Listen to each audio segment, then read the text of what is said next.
بسم اللہ الرحمن الرحیم۔ شروع اللہ کے نام سے جو بڑا مہربان اور نہایت رحم والا ہے۔ محترم ناظرین، السلام علیکم۔ پیغمبروں میں سے ایک پیغمبر حضرت یاسع علیہ السلام کی عمر مبارک کے آخری ایام تھے۔ انہوں نے اپنی جانشینی کے بارے میں سوچا، لوگوں کو جمع کیا اور فرمایا، جو بھی مجھ سے 3 کاموں کا وعدہ کرے گا میں اس کو اپنا جانشین منتخب کروں گا۔ جن کو روزہ رکھے گا، رات کو بیدار رہے اور غصہ نہ کرے۔ لوگوں میں سے ایک جوان جس کی کوئی اہمیت نہ تھی اور جس کو کوئی جانتا تک نہ تھا درمیان سے اٹھا اور کہا کہ میں ان شرائط پر عمل کروں گا۔ دوسرے دن پھر حضرت یاسع علیہ السلام نے لوگوں کے سامنے اس بات کو دہرایا۔ اس جوان کے علاوہ کسی نے جواب نہیں دیا۔ حضرت یاسع علیہ السلام نے اس جوان کو اپنا جانشین مقرر کیا، یہاں تک کہ اس دنیا سے رخصت ہو گئے۔ اللہ تعالیٰ نے اس جوان کو، جو حضرت ذوالکفل علیہ السلام تھے، نبوت پر فائز کیا۔ شیطان نے سوچا، کیوں نہ اس جوان کو غصہ دلاؤں اور اس کے وعدے کو توڑ ڈالوں۔ ابلیس نے اپنے ایک ساتھی کو، جس کا نام ابیس تھا، کہا، جاؤ اور اس جوان کو غصہ دلواؤ۔ حضرت ذوالکفل علیہ السلام رات کو شب بیداری کرتے اور دن میں بھی بہت کم سوتے تھے۔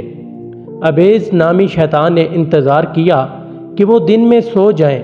جب وہ دن میں سوئے تو یہ ان کے قریب آیا اور زور زور سے چلانے لگا کہ محترم، ظلم ہوا ہے، میرا حق ظالم سے دلوائیں۔ حضرت نے فرمایا، جو اس کو میرے پاس لے کر آؤ۔ ابھی اس نے کہا، میں یہاں سے نہیں جاؤں گا۔ ذوالکفل علیہ السلام نے اس کو اپنی انگوٹھی دی کہ یہ ظالم کو دکھانا، وہ تمہارے ساتھ میرے پاس آ جائے گا۔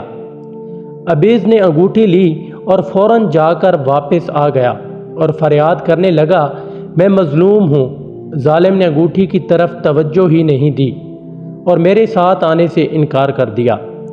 دوبارہ ذوالکفل علیہ السلام نے اس سے فرمایا، اچھا مجھے کچھ دیر سونے دو، گزشتہ رات میں نہیں سویا۔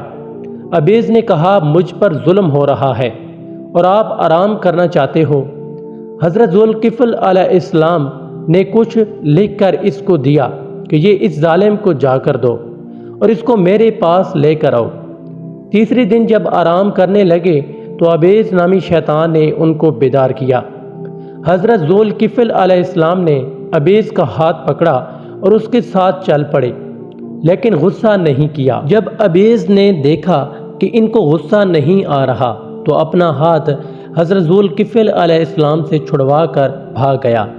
محترم ناظرین، غصہ انسان کی عقل کو زائل کر دیتا ہے اور غصہ کو پی جانا انبیاء کرام علیہ السلام کی صفات میں سے ایک صفت ہے۔